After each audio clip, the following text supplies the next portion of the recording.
Hey, good day to you. This is Todd. I'm just a regular dude walking in the Word. Today we are talking about being a people pleaser. Okay, you have to look at your own life. Are you a people pleaser or are you a God pleaser? Okay, I'm hoping in my life I'm a God pleaser. The things I do please God. Okay, sometimes it pleases people, sometimes it doesn't. Okay, if I'm pleasing God, it may offend quite a few people. Okay, so this is the story of Pilate, really, and it's taken from Matthew 27:11 through 26. We actually spent some time on this in another gospel as we were preparing for Easter and Passion Week, and so I talked a lot about this, how Pilate was a people pleaser. So you can refer back to those episodes if you want to hear more on it. And that's I think it's called Passion Week 2021 is what I entitled it. But let's read today Matthew 27:11 through 26, okay? I'm going to put my spectacles on here. It says this: Meanwhile, Jesus stood before the governor, and the governor asked him, "Are you the king of the Jews?" "You have said so," Jesus replied. Okay, so he's like, yeah, that's what you say. That's what I am, okay? Verse 12, when he was accused by the chief priests and the elders, he gave no answer. Then Pilate asked him, "Don't you hear the testimony they are bringing against you?" But Jesus made no reply, not even a single charge, to the great amazement of the governor. Okay?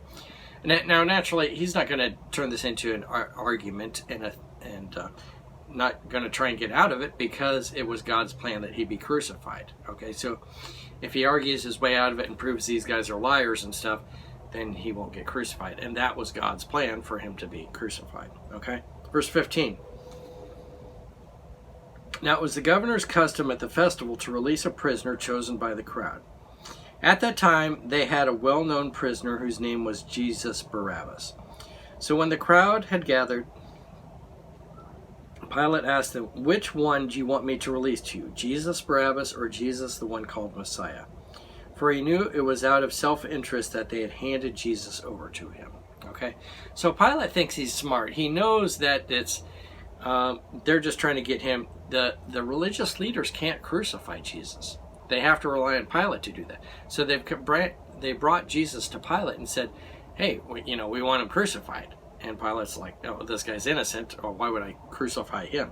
Okay, so again, you're seeing in this whole section here how Pilate was pleasing the people. That's what he was doing. He wasn't, ultimately being moral and following God's logic. He was trying to please the people. So he thinks, okay, well, I don't want to kill Jesus here, so let me bring out this other guy, and they can choose him. Okay, so verse 20, or verse 19. While Pilate was sitting on the judge's seat, his wife sent him a message: "Don't have anything to do with that innocent man, for I have suffered a great deal today in a dream because of him." But the chief priests and the elders persuaded the crowd to ask for Barabbas and to have Jesus executed. Okay, remember, this would have been early in the morning. Okay, that this happened, and so the religious leaders got the crowd all stirred up here. Barabbas, they answered. "What shall I do then with Jesus, who is Messiah?" Pilate asked. They all answered, "Crucify him." "Why? What crime has he committed?" asked Pilate. But they shouted all the louder, "Crucify him." So you can see here Pilate is convinced that Jesus is innocent, and why would he crucify Jesus? And he says, "Why would I crucify him?" Okay. But they shouted all the louder, "Crucify him." Verse 24. When Pilate saw that he was getting nowhere, but that instead an uproar was starting, he took water and washed his hands in front of the crowd. "I am innocent of this man's blood," he said. "It is your responsibility." All the people answered, "His blood is on us and on our children." Then he released Barabbas to them. But he handed him over to be flogged and crucified. Okay?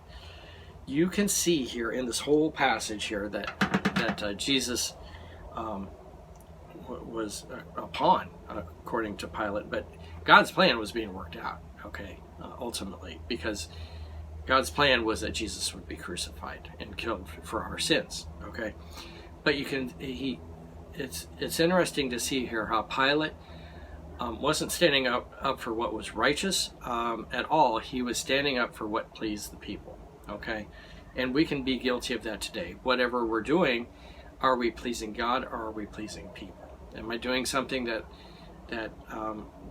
might offend people, but it glorifies God? Okay, then you have to evaluate that. Okay, the sad thing is this, that Pilate goes down in history as just this guy that killed Jesus. That's all he's ever known for. Okay, because kind of a wimpy leader with that he was just out to please the people, and that's all he's ever known for, is that. Can you imagine at the end of your life, years down the road, you're known as something terrible you did, that you've done, and that's all you're known for? Well, that's what happened to Pilate. That's all he's known for. Okay, if you ask a good person that goes to church, what do you know about Pilate? Well, he's the one that crucified Jesus. That's all. Okay, so anyway, thanks for watching. I'm just a regular dude walking in the Word, and I look forward to seeing you tomorrow as we continue our journey through the book of Matthew. Lord's blessing. I'll see you then.